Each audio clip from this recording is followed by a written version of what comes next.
कृष्ण भवन भवित कर्म कर्म संन्यास भी बोलते हैं। यह भी अध्याय शुरू होता है प्रश्न से। अर्जुन वाच संन्यासं कर्मणां कृष्ण पुनर्योगं च संशयसि यत् श्रेय एतैरेकं तन्मे ब्रूहि सुनिश्चितम्। फिर भी अगर प्रश्न आता है संन्यासं कर्मणां कृष्ण पुनर्योगं च संशयसि। संन्यासं कर्मणा शब्द अर्थ क्या है? संन्यास शब्द तो हम सुना है, संन्यास शब्द त्याग करना। तो संन्यासं कर्मणां अर्थात कर्म त्याग करना और योगम अर्थात कर्म करना है। तो अर्जुन बोले हे कृष्ण, एक बार तो कहा है कर्म त्याग करो कर्म संन्यास, और एक बार पुनः फिर बोला है काम करो कर्मयोग, उनका प्रशंसा कर रहा है। तो ये जत श्रेयो, इन दोनों के बीच श्रेय जो श्रेष्ठ है, ये तो एकम, ये दोनों के बीच में जत श्रेय जो श्रेष्ठ है तत्में वो चीज मुझको ब्रूही बताइए सुनिश्चितम, सुनिश्चितम सुनिश्चित करके बताइए। आपको याद है तीसरा नंबर श्लोक क्या था? तीसरे अध्याय का पहला श्लोक किसको याद है? तीसरे अध्याय पहला श्लोक क्या था? किसको याद है?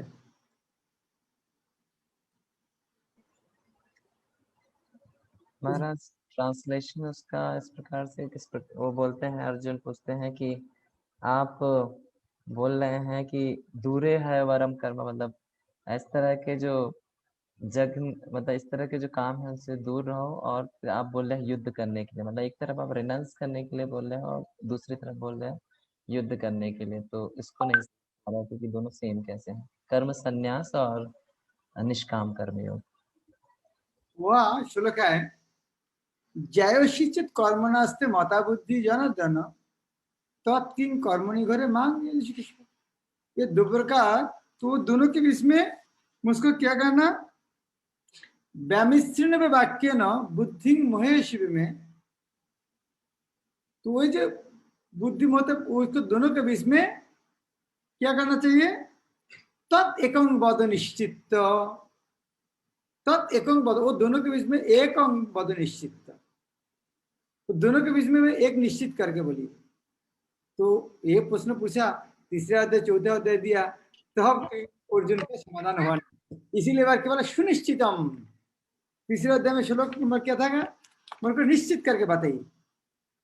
तो इस समझ शून्य का दो चैप्टर खत्म कर दिया, कर्म जो ज्ञान जो, तो अर्जुन का समस्या समाधान नहीं हुआ। यह बोले जत एक जत श्रेय एतैरेकं तन्मे ब्रूहि सुनिश्चितम्। संन्यासं कर्मणा, हे कृष्ण संन्यासं कर्मणा, कर्मों से संन्यास, कर्म को त्याग करना है, कर्म संन्यासं कर्मणा अर्थात कर्म त्याग करना, और पुनः योगम, फिर बोलते हैं कर्म योग करो, उनका प्रशंसा करता है। जत श्रेयम, जो श्रेष्ठ है, ये तो रकम दोनों के बीच में, तन में वो चीज मुझको ब्रूही बातें सुनिश्चित करके। हे कृष्ण, पहले आप मुझ में कर्म त्यागने के लिए कहते हैं और फिर भक्तिपूर्वक कर्म करने का आदेश देते हैं। क्या आप कृपा करके निश्चित रूप से मुझे बताएं कि इन दोनों में से कौन अधिक लाभप्रद है? हमारे मन में इस तरह प्रश्न आया क्या? यदि आएंगे, यदि नहीं आया इसका अर्थ कुछ समझ में नहीं आया, क्योंकि इतना इसका अर्थ सब समझ गया था, कुछ समझा नहीं है। क्योंकि इतना सुनने के बाद अर्जुन का मन में इस तरह प्रश्न आया है, क्लियर हुआ नहीं है, तो इसका अर्थ क्या है? हमारे क्लियर हो गया, इसका अर्थ हम पूरे समझ गया। जिसको लग रहा है हम समझ गए, इसका अर्थ क्या है? इसका अर्थ क्या है? कुछ भी नहीं समझे, कुछ भी नहीं समझे महाराज। भ्रम में है, भ्रम में है। पूर्वत का तात्पर्य जबारा है।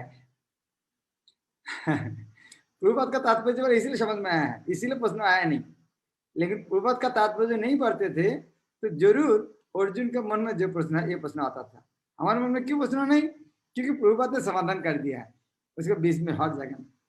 इसलिए अर्जुन के मन में जो प्रश्न आया क्यों है, आना स्वाभाविक है। भगवद गीता में इस पंचम अध्याय में भगवान बताते हैं कि भक्ति पूर्वक किया गया कर्म शुष्क चिंतन से श्रेष्ठ है। भक्ति पथ अधिक सुगम है क्योंकि दिव्य स्वरूप भक्ति मनुष्य के कर्म बंधन से मुक्त करता है। अभी दूसरा अध्याय, तीसरा अध्याय, चौथे अध्याय क्या प्रश्न पूछा था कि अर्जुन, और क्या प्रश्न पूछे थे अर्जुन को, कृष्ण क्या उत्तर दिया, फिर भी समस्या समाधान नहीं हुआ।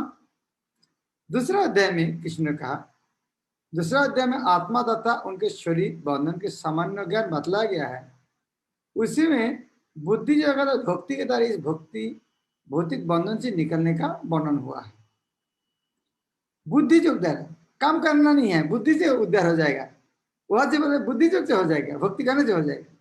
फिर तीसरे अध्याय में क्या है, तीसरे अध्याय में क्या है कि ज्ञानी को कोई कार्य नहीं करना पड़ते हैं, वो एक स्लोगन है, कर्म का नहीं, कर्म जो अपेक्षा, ज्ञानी आदमी को काम करना जरूरत ही नहीं होता है। ज्ञानी आदमी क्यों काम करेंगे? जिस तरह कुली जिस तरह परिश्रम करता है, ठेला वाला जिसे परिश्रम करता है, कंपनी का मालिक इस तरह थोड़ी करेंगे, बुद्धि ज्यादा है उनका। तो ज्ञानी नहीं को कर्म जो अपेक्षा, ज्ञानी व्यक्ति इस तरह कर्म करते नहीं, कर्म करना जरूरत नहीं। चतुर्थ अध्याय में भी कहता है सारे यज्ञ ज्ञान में पर्यवेक्षित होता है, सारे यज्ञ ज्ञान में पर्यवेक्षित होता है।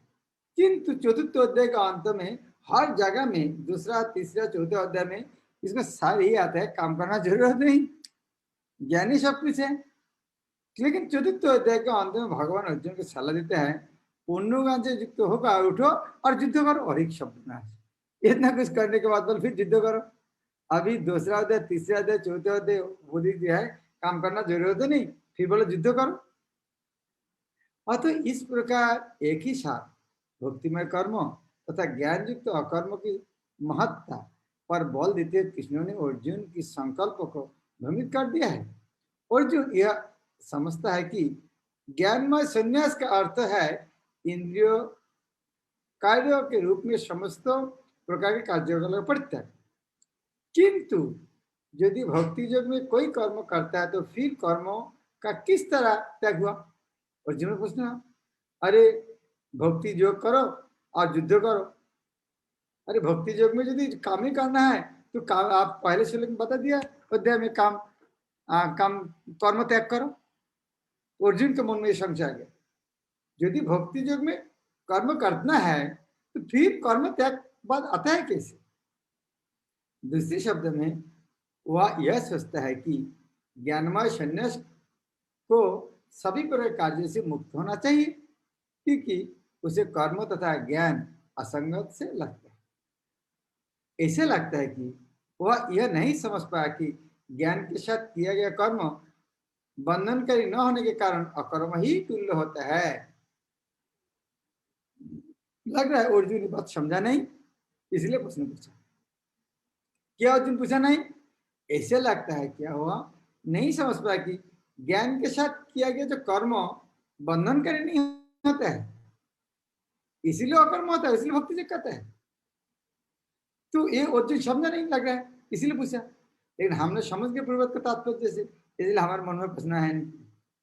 अतः वह पूछता है कि वह सब प्रकार से कर्म त्याग दे या पूर्ण ज्ञान से युक्त होकर कर्म करे। इसीलिए अर्जुन को क्या कर रहा है, सब प्रकार से कर्म त्याग दे, सारे कर्म त्याग दो और पूर्ण ज्ञान से युक्त होकर कर्म करे। ये है सार। तो ये प्रश्न था, प्रश्नों के अंदर एक तात्पर्य में प्रभुपाद ने पूरा उत्तर भी दिए दिए। आगे नहीं पढ़ेगा चलेगा। लेकिन प्रभुपाद कृष्ण ने क्या क्या कहा पता है, जब बोले दोनों के बीच में एक सुनिश्चित करके बताई, कृष्ण उत्तर देता है, संन्यास कर्म जोगश्च निश्चय से करो भो तस्तु कर्म संन्यासात् कर्म जोग विशेष्यते। ये दो चीज, एक संन्यास कर्म, एक संन्यास और एक कर्म योग। संन्यास शब्द अर्थ क्या है, अर्जुन शब्द संन्यास शब्द अर्थात कर्म त्याग, और एक है कर्म योग है कृष्ण के लिए कर्म। दोनों ही है श्रेयो। श्रेय शब्द अर्थ क्या है, श्रेय अर्थात मंगल, उत्तम, श्रेय अर्थात मंगल, उत्तम। और श्रेयस्कर शब्द अर्थ क्या है, परमेश्वरी में मंगलकारी, बहुत मंगलकारी, श्रेयस्कर, एक मंगलकारी, और निश्रेयस बहुत मंगलकारी। उभौ दोनों ही मंगलकारी। संन्यास कर्म जो निश्चय करो, दोनों ही अच्छा है। लेकिन तयोस्तु, तयो दोनों का, लेकिन तयो तू, दोनों में से तू, लेकिन दोनों में से कर्म संन्यासात, कर्म संन्यास से त्याग करने से कर्मयोगो विशिष्यते, दोनों ही अच्छा है। लेकिन दोनों से कौन सा अच्छा है? कर्म संन्यास से कर्मयोग श्रेष्ठ है। श्री भगवान ने उत्तर दिया, मुक्ति के लिए तो कर्मों का परित्याग तथा भक्तिमय कर्म, कर्मयोग दोनों ही उत्तम है, किंतु इन दोनों में से कर्मों के परित्याग से भक्ति जो कर्म श्रेष्ठ है। सकम कर्म इंद्रिय तृप्ति में लगना, सकम कर्म ही भाव बंधन का कारण है। जब तक मनुष्य शारीरिक सुख का स्तर बढ़ाने के उद्देश्य से कर्म करता रहता है, तब तक वह विभिन्न प्रकार के शरीर में देहांतर करते हुए भवबंधन को बनाए रखते हैं। ये भौतिक जगत का बंधन के कारण ही एक है इंद्रिय तृप्ति का। जेल में जाने का कारण क्या है? सरकार का आइन तोड़ कर कुछ भोग करना, सरकार का नियम तोड़ना, सरकार को नियम को तोड़ करके कोई इंद्रिय तृप्ति करना चाहते थे। इसलिए भगवान का राज्यों के में आइन किया है भगवान का सेवा करना, उसका उल्टे किया है खुद के इंद्रिय तृप्ति करना। तो इंद्रिय तृप्ति करना है ये जगत का बंधन के कारण। तो भागवत में कहता है, नूनम प्रमत्त कुरुते विकर्म जत इंद्रिय प्रीत्या आपनोति। इंद्रिय प्रीत्या, इंद्रिय भोग करने के लिए आसक्त होने का वो विकर्म करता है, और विकर्म करता है तो स्वाभाविक नहीं है, वो पागल होता है। इंद्रिय तृप्ति करने के लिए पागल और विकर्म करना चाहिए। न साधु मन जातो आत्मनो अयम असन्न क्लेश दास। इसीलिए उनका ये भौतिक जगत में एक क्लेश पाने के लिए शरीर रखता है। न साधु मन जातो आत्मनो अयम क्लेश हो पराभवस्तावत अवध जातो जावत जिज्ञासत आत्म। जब तक वो आत्मतत्व पूछा नहीं है तब तक वो पराजित है, डिफीटेड है। कोई व्यक्ति का जीवन में आत्मा जीवन को उद्देश्य क्या कहा जाना है, ये जब मन में प्रश्न आया नहीं, वो जीवन संग्राम में पराजित है। जावत क्रियास तावत एकदम मनोबई कर्मात्मकम जेनो शरीर बंध एवं मन कर्मवशम प्रयुक्ति अविद्यात्मन्न धीयमाने प्रीति न जावत मयि वासुदेवे न मुच्यते देह जोगे न तावत। लोग इंद्रिय तृप्ति के पीछे मरता है, वो यह नहीं जानते तो उनका क्लेशों से युक्त ये शरीर उनके विगत शकम कर्म का फल है। हमारे शरीर किया, ये हमारे शरीर किया है विगत पाप कर्म, सकाम कर्म का फल, विगत पाप कर्म का फल। और हम हमारे शरीर कितना सुंदर चेहरा है, आईना में सब चेहरा देखते हैं तो क्या सोचना चाहिए? दुख होना चाहिए, विगत जन्म पाप कर्म में ये फल है, ये शरीर मिला है। लेकिन वो बात भूल गया, यद्यपि ये शरीर नाशवान है किंतु ये नाना प्रकार के कष्ट देते रहे। अतः इंद्रिय तृप्ति के लिए कर्म करना श्रेष्ठ नहीं है। जब तक मनुष्य अपने असली स्वरूप के विषय में जिज्ञासा नहीं करता, उसका जीवन व्यर्थ रहता है। और जब तक वह अपने स्वरूप को नहीं जान लेता, तब तक उसे इंद्रिय तृप्ति के लिए सकम करना पड़ता है। और जब तक वह इंद्रिय तृप्ति की इस चेतना से फंसा रहता है, तब तक उसका देहांतरण होता रहता है। भले ही उसका मन सकम कर्म में व्यस्त रहे और अज्ञान द्वारा प्रभावित हो, किंतु उसे वासुदेव की भक्ति के प्रति प्रेम उत्पन्न करना चाहिए। केवल तभी वह भवबंधन से छूटने का अवसर प्राप्त हो सकता है, नहीं तो कोई रास्ता नहीं। अतः ज्ञानी मुक्ति के लिए पर्याप्त नहीं। अतः यह ज्ञानी, वह आत्मा शरीर नहीं है, यह पर्याप्त नहीं है। जीवात्मा के स्तर पर मनुष्य को कर्म करना होगा अन्यथा भवबंधन से उबरने के कोई अन्य उपाय नहीं है। केवल हम शरीर में आत्मा ये सफिशिएंट नहीं, पर्याप्त नहीं। सेवा करना, हाँ हम गलती किया है इसीलिए जेल में आया है, यह समझने से जेल से मुक्त नहीं होता है, इसीलिए कुछ करना पड़ेगा। आगे नहीं करेंगे उसके लिए करना पड़ेगा। किंतु कृष्ण भगवान में धोकर कर्म करना सकम कर्म नहीं है। पूर्ण ज्ञान से युक्त होकर किए गए कर्म वास्तविक ज्ञान को बढ़ाने वाला है। बिना कृष्ण भगवान के केवल कर्मों के परित्याग से बद्ध जी का हृदय शुद्ध नहीं है। केवल कर्म त्याग कृष्ण भावनामृत नहीं है, बद्ध जीवन शुद्ध नहीं है। कर्म त्याग करने से शुद्ध नहीं है। बिना कृष्ण भावनामृत कृष्ण कर्म त्याग शुद्ध नहीं करे। जब तक हृदय शुद्ध नहीं होता तब तक सकम कर्म करना पड़ेगा। किंतु किया कृष्ण भावनामृत कर्म कर्ता को सदा सकम कर्म फल से मुक्त बना, जिसके कारण उसे भौतिक स्तर तक उतरना नहीं पाता। कृष्ण भावना कर्म सतत ऑटोमेटिक फल से मुक्त। अतः कृष्ण भावना भावित कर्म संन्यास से सदा श्रेष्ठ है, क्योंकि संन्यास में नीचे गिरने का संभावना रहते हैं, लेकिन कृष्ण भावनामृत भावनामृत से रहित संन्यास अपूर्ण है। संन्यास अच्छा है, लेकिन जब कृष्ण भावनामृत नहीं होगा तो संन्यास पूर्ण नहीं है।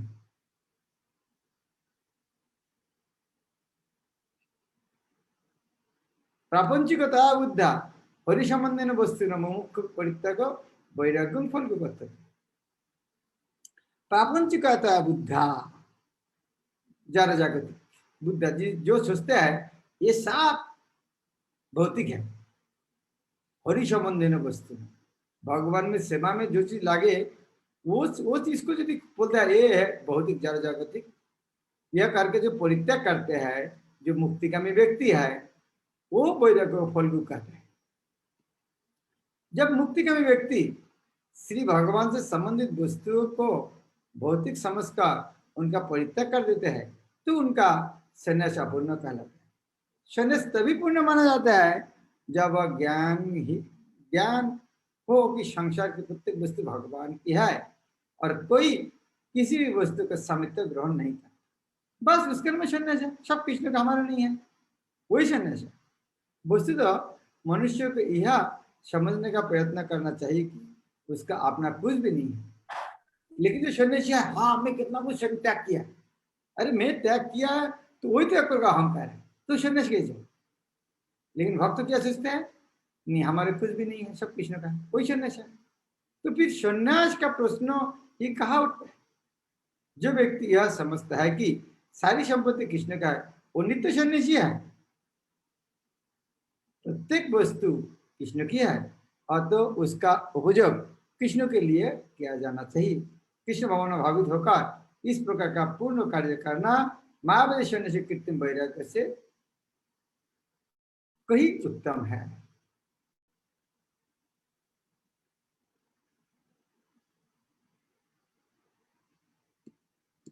तो यह क्या कहता है रूप तात्पर्य में लास्ट में,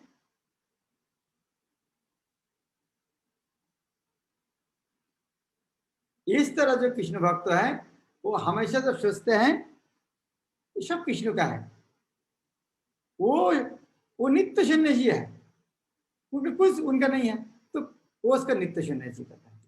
तो कृष्ण कहता है उसको नित्य सन्यासी जानो। देवश नित्य सन्यासी दृष्टि न कांक्षति, इसीलिए उनको कृष्ण भक्तों को नित्य सन्यासी जाना जाता है। ना उन्होंने देश करते हैं ना आकांक्षा करते हैं, क्योंकि उनका नहीं है तो देश करने का क्या आकांक्षा क्यों होगा। जब खुद का नहीं है तो ना देश होगा ना आकांक्षा होगा। निर्द्वंद ही महाबाहो, ये महावीर अर्जुन वो निर्द्वंद भौतिक जगत का द्वंद्व से मुक्त होता है। सुखम सुख में होता है, बंधत प्रमुच्यते भौतिक जगत बंधन से मुक्त हो जाता है, सुखी होता है। तो कृष्ण कहता है हे अर्जुन ये तुम जो कहा है कौन सा श्रेष्ठ है, दोनों ही मुक्तिकारक है, लेकिन इस सन्यासी और भक्त को अंदर फर्क क्या है, जो सन्यासी तो त्याग दिया है, लेकिन भक्त तो वो भी सन्यासी है, नित्य सन्यासी, पर सन्यासी नहीं है। जो कर्म सन्यास तो कभी कभी त्याग देता है, कभी कभी नहीं देता है, लेकिन भक्त तो नित्य सन्यासी है। इसलिए दोनों में फर्क तो है नहीं कुछ, क्योंकि न दृष्टि न काम करती, निर्द्वंद महाबाहो सुखम बंधत प्रमुच। जो पुरुष न तो कर्मफल से घृणा करता है और न कर्मफल की इच्छा करता है, वो नित्य सन्यासी जाना होता है। हे महाबाहो, ऐसे मनुष्य समस्त द्वंद्व से रहित होकर भगवान का पार कर पूर्णतया मुक्त हो जाता है। पूर्णतया कृष्ण भावना भावित पुरुष नित्य सन्यासी है, क्योंकि वो अपने कर्मफल से न तो घृणा करता है न ही उसका आकांक्षा करता है।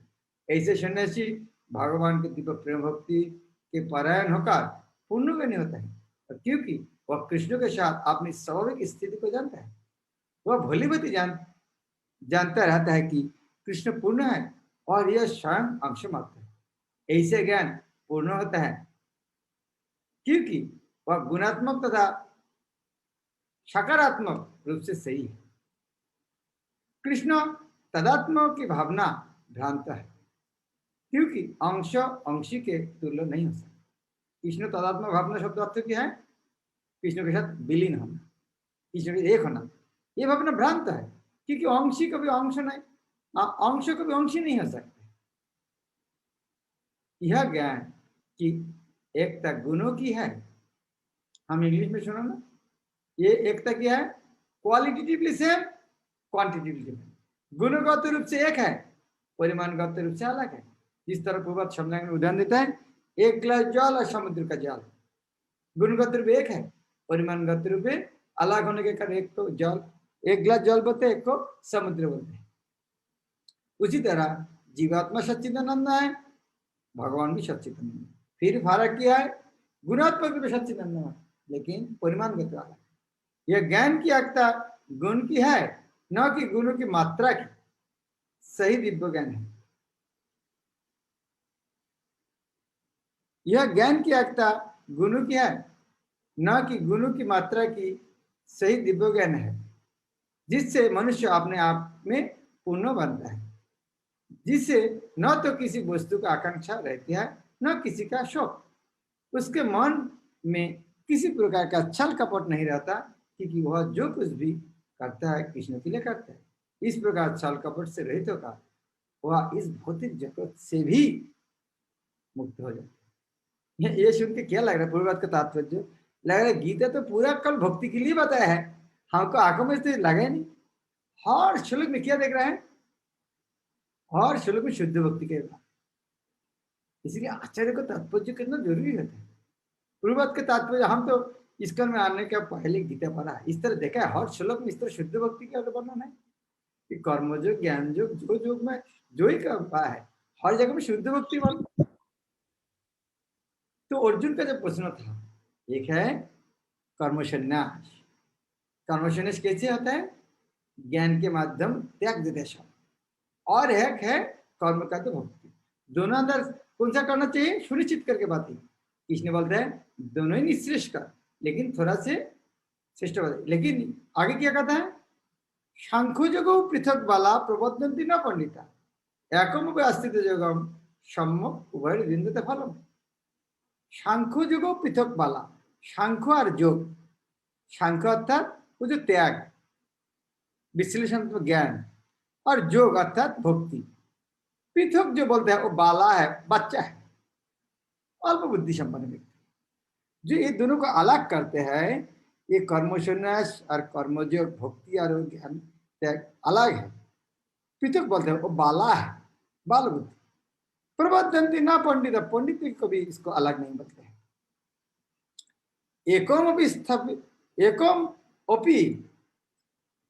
अपि स्थित, कोई एक भी प्राप्त होगा, सम्यक उभय विन्दते फलम, एक मिलने से दोनों का फल लाभ। कितना अच्छा!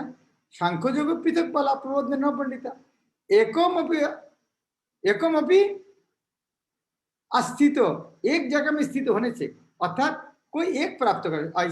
सांख्य क्या योग कुछ मिलने से उभयोर दोनों का बिंदु, दोनों का फल मिलते हैं। तो यह अनुवाद क्या लगता है प्रभुपाद?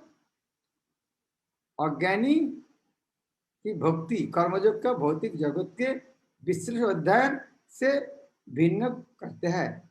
जो वस्तु तो ज्ञानी है वो ये कहता है कि जो इनमें से किसी एक मार्ग को भली भांति अनुसरण करता है वह दोनों की फल प्राप्त होता है। भौतिक जगत के विश्लेषणात्मक अध्ययन का उद्देश्य आत्मा को प्राप्त करना। भौतिक जगत की आत्मा विष्णु या परमात्मा है, हमारे आत्मा है जीवात्मा है, और पूरा भौतिक जगत का आत्मा है परमात्मा है। तो एक विधि से, ये दोनों विधि एक क्यों? एक उदाहरण से काफी है। एक विधि से वृक्ष को जड़ को खोजा जाती है, दूसरा विधि उसका सींच जाता है। कितना अच्छा उदाहरण देखो, ये उदाहरण समझ जाएगा तो पूरा क्लियर है। दोनों एक क्यों? एक विधि से वृक्षों को जड़ खोजी जाती है, ये कौन सा है? शंख, शंख विश्लेषण। और भक्ति कौन सा है? दूसरा विधि से उसको सींचा जाता है। शंख दर्शन का वास्तविक सत्य जगत के मूल अर्थात विष्णु का ढूंढता है, और कर्म में वो विष्णु का सेवा करते हैं। इसीलिए जब शंख प्राप्त स्थानम तत् जोगैरुपगम मते एकं शंखं च जुगं च जपश्यति शपश्यति। जब शंख प्राप्त स्थानम, जब शंख प्राप्त स्थानम, शंख के माध्यम में जहां पहुंचते हैं, तत् जोगैरुपगम मते, जोगी वहां आसानी से जाते हैं। एकम शंखम च जुगम च, शंख और जो एक ही है। जपश्यति शपश्यति, जो देखते हैं वही असली दर्शन करते हैं। जपश्यति, जो देखते हैं, शपश्यति, वो केवल देख पाते हैं। अर्थात शंखयोग के माध्यम जो प्राप्त होते हैं, शंखयोग प्राप्त होते हैं, लेकिन प्रश्न क्या था? कर्म संन्यास। वास्तव शंखयोग के माध्यम कर्म संन्यास करते हैं, कर्म त्याग देते हैं। तो अभी बोलते हैं, कृष्ण कहता है दोनों ही, प्रथम पहले बात है क्या? दोनों ही निश्रेयस्कर मंगलकारी।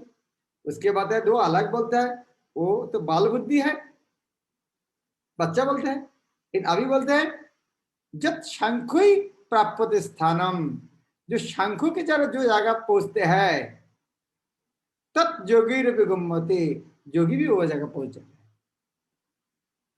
कि एकम शंखं च जोगं च, शंख और जोग एक जगह जाते हैं।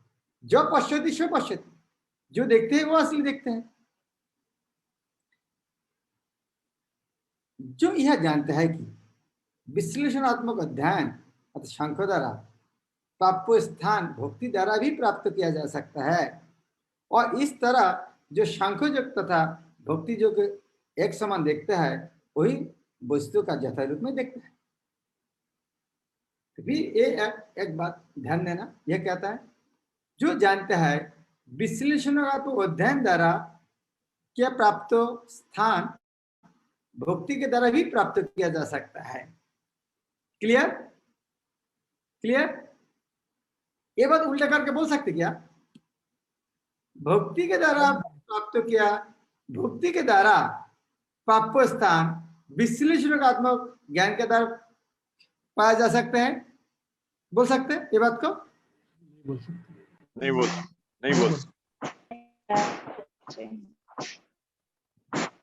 मैं एक उदाहरण देता हूं आपको।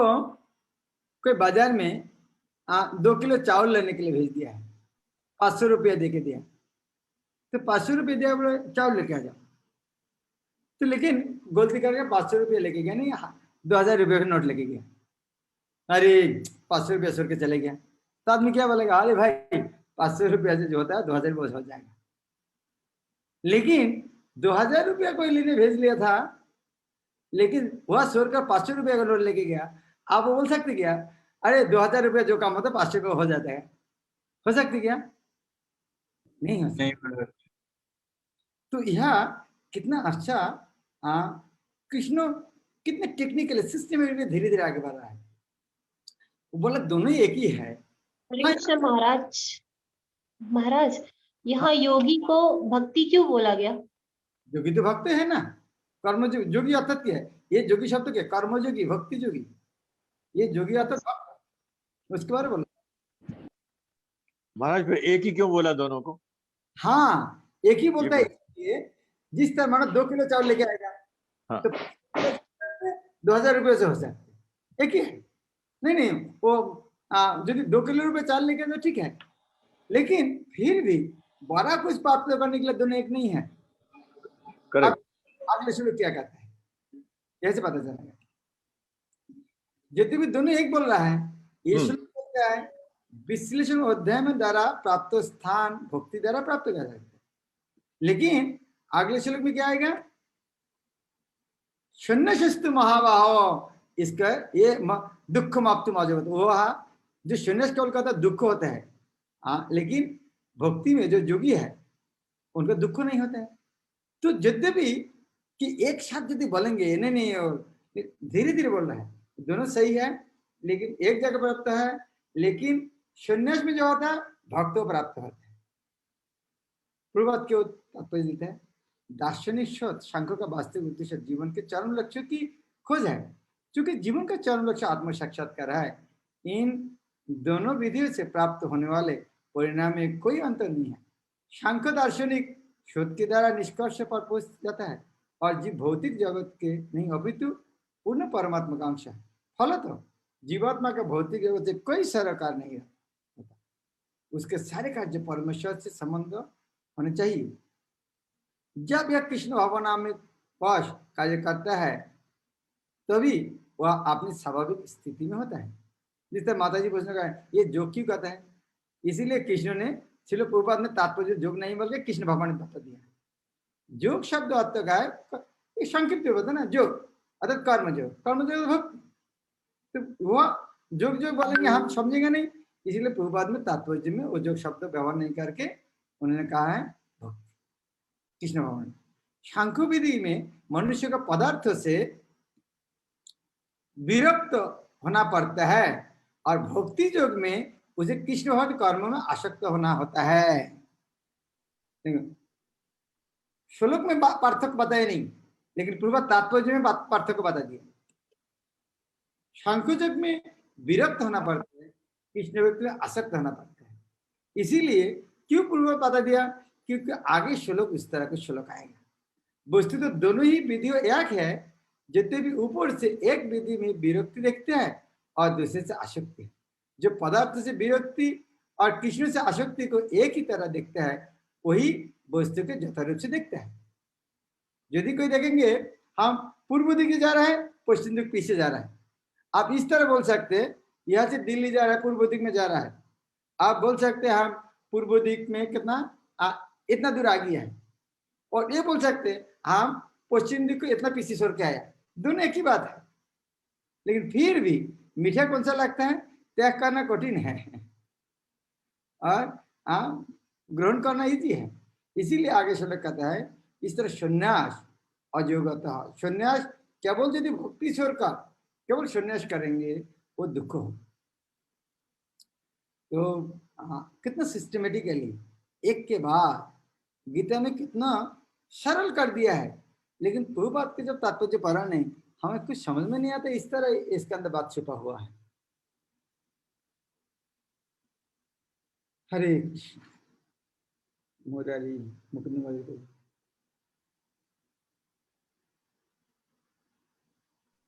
आपका म्यूट है।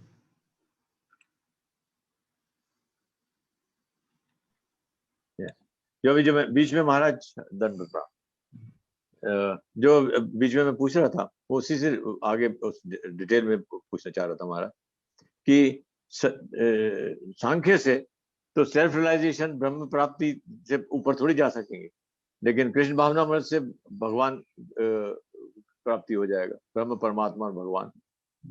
तो फिर एक कैसे हुआ दोनों? हाँ, एक आध्यात्मिक है, वो एक इस तरह बोलेंगे आध्यात्मिक जगह, जिस तरह पूर्व तक उदाहरण दिया ना, दो भाई मिलके एक पेड़ में जड़ ढूंढ रहा है, एक पानी डाल रहा है। करेक्ट, वहां से वो बिल्कुल अलग है, क्योंकि वहां से जड़ को ढूंढा है सिर्फ, और वो उस जड़ को सींच रहा है। दोनों अलग अलग हो गए ना महाराज। हाँ, लेकिन आप कह रहे दोनों भाई एक ही काम कर रहा है, बोलेगा नहीं, लेकिन वो जो भाई जड़ ढूंढ रहा है उसके बाद पानी नहीं डाला तो एक ही नहीं। हाँ वही वही वही बात। वही तो आगे बताएंगे ना, ओके वही आगे बताएंगे। एक विचार और दोनों में एक ही काम कर रहा है। वो यानी कि पेड़ तक पहुंचने के हिसाब से दोनों एक ही है। वो बोले दोनों में एक ही काम कर रहा है, ठीक दोनों है। में एक ही काम कर रहा है। लेकिन दोनों भाई को यदि बोलेगा तुम अकेला अकेला करो तो पहले वाला भाई क्या करेंगे, जड़ ढूंढ के घर में चले जाएगा, लेकिन दूसरा भाई ढूंढ के पानी डालेगा, लेकिन दोनों भी जगह नहीं हो। ये श्लोक काल आएगा। ओके ठीक है, थैंक यू। जय श्री का काल के कोई प्रश्न था? हरे कृष्णा महाराज, दंडवत प्रणाम। महाराज मेरा 4th चैप्टर में से प्रश्न है कि 35 वर्ष के तात्पर्य में प्रभुपाद ने लिखा है कि जो मायावादी है वो ये नहीं समझ पाते कि एक और एक मिलकर एक ही होता है। तो उस उदाहरण से एक और एक मिलकर एक ही होता है, तो उस उदाहरण से क्या समझ रहे हैं, क्या समझें? हाँ, ये श्लोक ईशोपनिषद का पहला श्लोक। ईशावश्यमिदं सॉरी ओम पूर्णमद पूर्णमिदं पूर्णात् पूर्णमुदच्यते पूर्णस्य पूर्णमादाय पूर्णमेवावशिष्यते। यदि उसको सही देख तो एक नंबर श्लोक नहीं है, आवाहन श्लोक। तो वहाँ ये बोलता है अर्थात एक से एक जोड़ करने से एक होता है, एक के साथ एक जोड़ करने एक होता है, और एक से एक वियोग करने से एक ही रहता है। परम पूर्ण भगवान को समझने के लिए इस तरह तत्व है। भगवान से कुछ भी सृष्टि होता है फिर भी भगवान पूर्ण रहता है, भगवान में कुछ जुटता है फिर भी भगवान पूर्ण रहता है, और भगवान से जो सृष्टि होता है वो भी पूर्ण रहता है। जिस तरह पिता से एक जो बच्चा सृष्टि है वो भी पूर्ण है, पिता का गुण उसके अंदर रहता है। तो ये भौतिक एक उदाहरण से परम तत्व को समझाने का कोशिश की। क्लियर? यस महाराज, थैंक यू महाराज। और मेरा 37 श्लोक में जो आया था तात्पर्य में कि कर्म फल की अलग अलग अवस्थाएं होती हैं, तो उसको एक बार वापस से अलग अलग अवस्थाएं होती हैं। नहीं, वो कर्मफल के अलग अलग तो अवस्था होते हैं, लेकिन कौन प्रसंग में ये बात कर रहा है? कर्मफल का अलग अलग अवस्था तो होगा। सब स्कूल में पढ़ाई करते हैं, सबका कर्मफल एक ही होता है क्या? कोई first division second division fail, हमारे परीक्षा हुआ, सबका रिजल्ट अलग अलग है। कर्मफल तो अलग अलग हो गए। कौन प्रसंग में बात कहा? जैसे इसमें लिखा है शुभारंभ, फिर बीज, फिर संचित, तो वो समझ नहीं आया। क्या वो लाइन पढ़ो। जैसे इसमें लिखा है कि कर्म फल की कई अवस्था है, शुभारंभ, बीज, संचित आदि। अच्छा, वो है कर्मफल का अलग अलग। वो तो मैं उदाहरण दिया था ना, वो भक्ति रसम सिंधु में पहला अध्याय में बताया। कर्मफल का अलग अलग स्तर है। जिस तरह कोई व्यक्ति चोरी किया है उसको जेल में है तो कष्ट भोग रहा है, लेकिन कोई व्यक्ति चोर उनका पुलिस पकड़ नहीं पाया है, अभी घूम रहा है, वो कर्मफल का कौन स्तर में है? अभी वो कोई चोरी करने के लिए जा रहा है, उसके भी एक स्तर में है। तो कर्म का अलग अलग है। कोई प्लान करा मैं काल चोरी करूंगा, उसको भी अलग फल होगा। तो अलग कर्म का ये तो पद्म पुराण में श्लोक आते हैं, अप्रारब्ध फलम पापम कुटन बीजम फलन मुखम क्रमेण प्रलीयते विष्णु भक्ति रतात्मा। कर्म के स्तर अलग अलग स्तर होते हैं, ठीक है। एक का प्रारब्ध और अप्रारब्ध। जो फल भोग रहा है उसका प्रारब्ध, जो फल अभी शुरू हुआ नहीं है उसके अप्रारब्ध, ठीक है। यस महाराज, थैंक यू महाराज। रामानुज कृष्ण बाबू काल के रेस क्या हाल है? हरे कृष्णा महाराज, दंडवत प्रणाम महाराज। कल की क्लास में से था, ये भी मेरे को कर्म के बारे में ही, जब उसमें 3 वर्ड्स यूज किए गए थे, कूटम, बीजम और फलोन्मुखम, और इसके अलावा 3 वर्ड और यूज होते हैं, संचित, क्रियमान और प्रारब्ध। तो इनसे इसमें कौन सा किससे कनेक्टेड है, कैसा? पता नहीं कौन अनुवाद किस तरह किया है। कूट, बीज, फल उन्मुख, इस तरह समझना चाहिए। फल उन्मुख जो है वो संस्कृत कौन शब्द उदाहरण में आप मिला लीजिए। फल उन्मुख है जो फल भोगने जा रहा है। कूट और या वो जो फल भोगने जा रहा है उसके पहले स्तर है बीज, और बीज का कारण जो है, बीज क्यों होते हैं उसको कारण है, उसका नाम है कूट। और जब एक बार पहले स्तर है कूट, उसके बाद बीज, उसके बाद फलन। तो कुटुम्ब का मतलब जैसे आपने ये एग्जांपल दिया महाराज, जैसे कि कोई चोरी करने की सोच रहा है, वो कुटुम्ब में हुआ। हाँ, बीज अर्थात क्या है, बीज पाप कर्म करने का वासना। तो वो बीज क्यों हुआ, पाप करने की इच्छा क्यों हुआ, उसको जो कारण है, जिससे मान लो बहुत गरीब है, पेट में खुदे में भूखा था, इसलिए चोरी करने की इच्छा हुआ है, कि बुरा संगति में हुआ है, उसको जो कारण है उसको कहता है कूट। उसको कुटुम्ब, ठीक है। और क्रियमान कर्म क्या होता? आप समझ लीजिए, उनका कौन भाषा कहाँ लगाएंगे। अच्छा, मैं शांति संचित और प्रारब्ध कर्म तो महाराज जैसे दो प्रकार के हो गए ना, एक प्रारब्ध के हो गए जो कि हम लोग भोग रहे हैं अभी। हाँ, जैसे मैंने जो कुछ किया उसका भोग रहा हूँ, पहले किया जिसका, वो प्रारब्ध हो गए।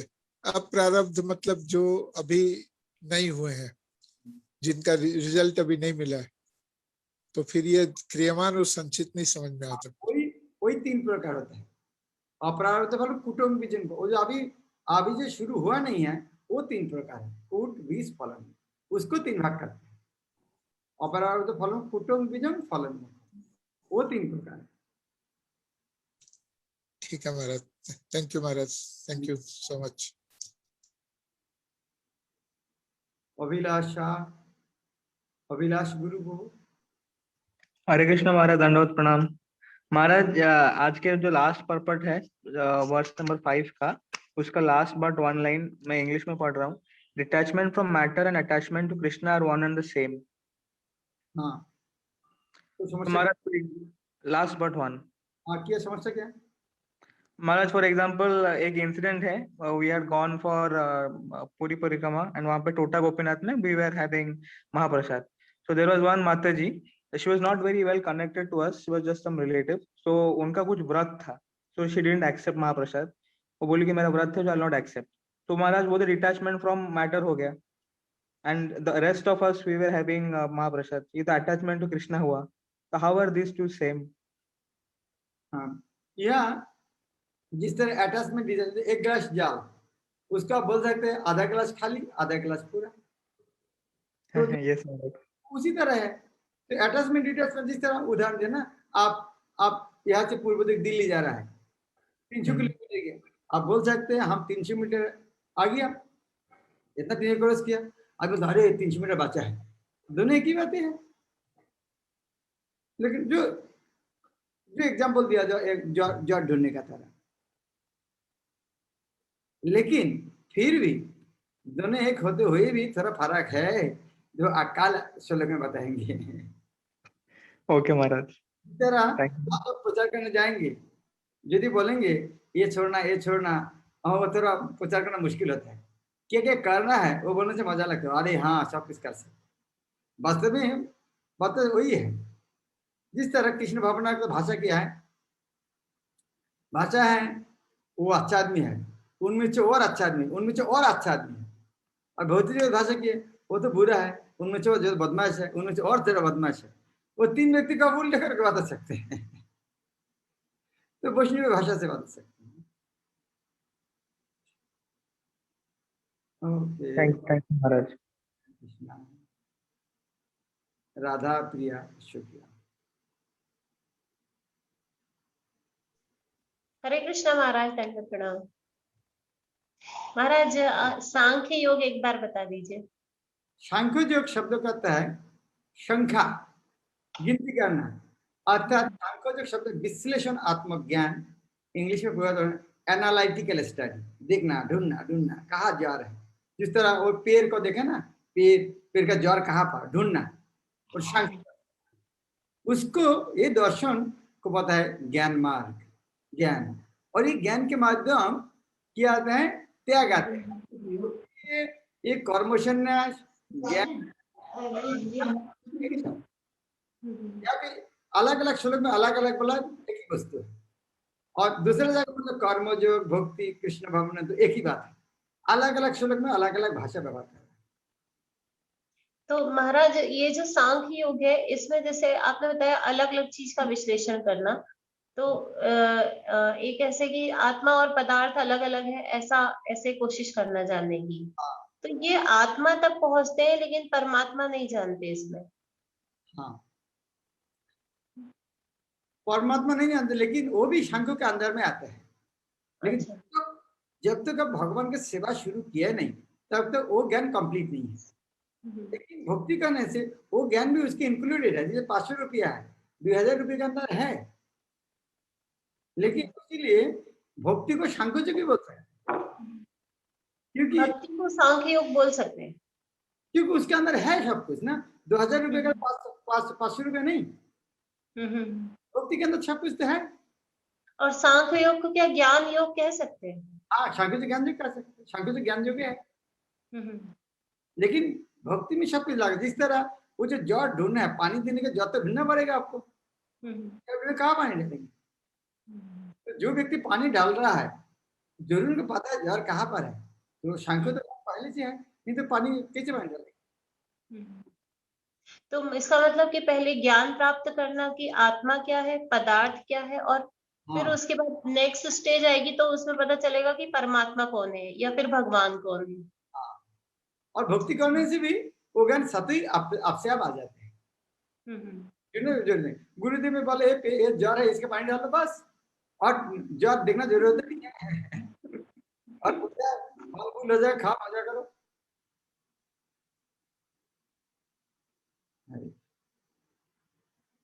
थैंक यू महाराज। हरे कृष्णा। कविता माता जी।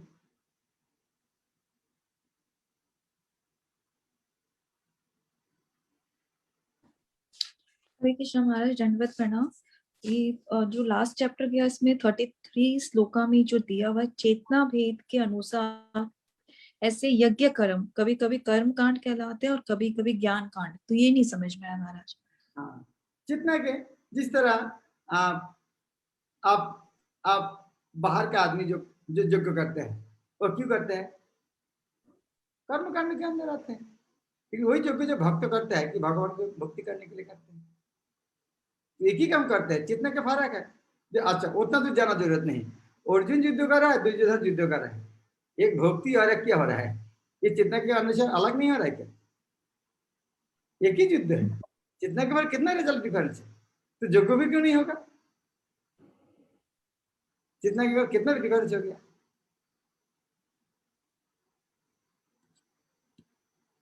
तो ज्ञान कांड मतलब ज्ञान में कर रहा है, मतलब वो भक्ति से कर रहा है। ज्ञान कांड का मतलब ऐसा हुआ। ज्ञान कांडो वो ज्ञान लाभ करने के लिए प्रयास कर रहा है, भक्ति करने के लिए नहीं। ज्ञान, अच्छा, भक्ति करने के लिए नहीं। उसे ज्ञान कांड के अंदर कर्म कांड, ज्ञान कांड सकली विषेर भाण्ड, अमृत बलिया जे बा खाए, नाना जनी सदा फेरे कदर्य भक्षण करे तार जीवन अधपते जा। कर्म कांड, ज्ञान कांड भौतिक है, आध्यात्मिक नहीं। तो फिर यज्ञ कर्म तो मतलब महाराज अभी भी थोड़ा क्लियर नहीं हुआ कि युद्ध दो प्रकार हो सकते क्या? एक भक्ति और अशिरिक हो सकते क्या? हो सकते हैं, हो सकता है। यज्ञ को नहीं हो सकते। अच्छा, यदि युद्ध यदि एक अर्जुन युद्ध का भक्ति हो रहा है और दुर्योधन युद्ध कर रहा है, वो आसुरिक हो रहा है, तो फिर जो चेतना के फर्क क्यों अलग अलग नहीं हो सकते? नहीं तो फिर जब ये यज्ञ जब जैसे भौतिक लेवल पे ये कर्म कांड और ज्ञान कांड भौतिक लेवल पे है, भक्ति लेवल पे तो है ही, मतलब इसमें तो भक्ति लेवल के बाद नहीं, भक्ति लेवल पे भी यज्ञ हो सकता है, वो तो एक अलग चीज है, वो उसमें मेंशन नहीं किया हुआ है। यही बात है ना? जी महाराज। पद्मा माता जी।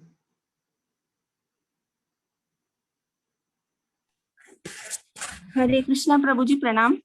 हरे कृष्ण महाराज प्रणाम। हरे कृष्णा महाराज प्रणाम, दंडवत प्रणाम। महाराज मेरा प्रश्न ये था कि हमें कृष्ण जी के शरणागत होना चाहिए या हमें किसके, मतलब जैसे भगवत गीता में कि मेरी शरण में आ जाओ, तो हमें अभी कृष्ण जी की शरण में होना चाहिए या हमारे शिक्षा गुरु, या जो भी हमें समझ में ही नहीं आता कि हमें कौन से शिक्षा गुरु सेलेक्ट करना है, कौन से दीक्षा गुरु सेलेक्ट करना है।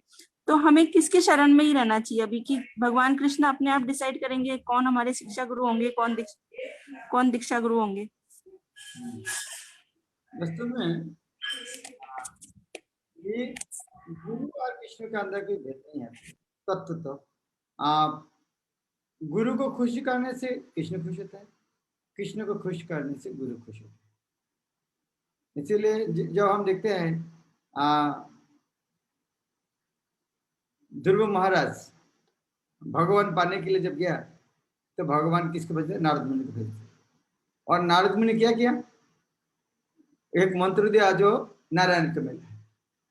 तो इनका आपस में कितना अच्छा गहरा संपर्क है, एक दूसरे को आगे बढ़ा देते।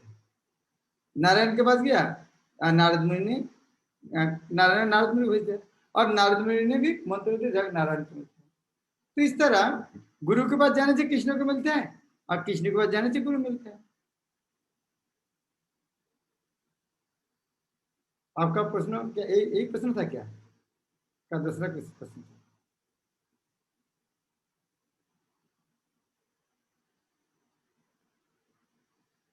ओके, 4 हाथ देख रहे हैं। मंजीत कुमार, मुकदम बाबू, आस्था, आपके आंसर कल देंगे, आज में टाइम नहीं है तो अभी हाँ कल तक वेट करना पड़ेगा।